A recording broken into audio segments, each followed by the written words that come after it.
Friends, good morning. সবাই কেমন আছে? তো দেখো এখন বাজে সকাল 10টা আর আমি উঠেছিলাম একবার, আবার ঘুমিয়ে পড়েছি। এখন আবার উঠলাম, খুব বোরিং লাগছে, কি করব। আর প্রচণ্ড খিদেও পেয়ে গেছে, কারণ কালকে একটু তাড়াতাড়ি খেয়ে নিয়েছি। কিন্তু কি করব, আজকে সোমবার, আমার ভেজ আছে, অনেক মুশকিল হয়ে গেল কি যে করি। কিন্তু খিদেও পেয়েছে। তো সবাই বললো যে বাইরে বেরোলে কিন্তু না মারলেও চলে।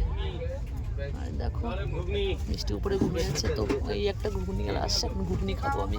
তো আমার ট্রেনে না খেতে ইচ্ছা করে না, কিন্তু কী করবো, খেতে তো হবে। মামা, মামা, মামা, ও মামা উঠো, ঘুগনি খাবা, উঠো উঠো।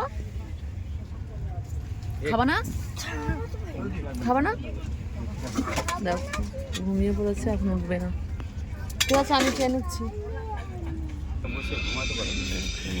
চলে এসছি। তো আমার ট্রেনের খাবার খেতে ভালো লাগে না, কিন্তু কি করবো বলো, খেতে তো হবেই। এর নাম হচ্ছে খিদে, বুঝেছ? এমনি বানিয়ে আছে।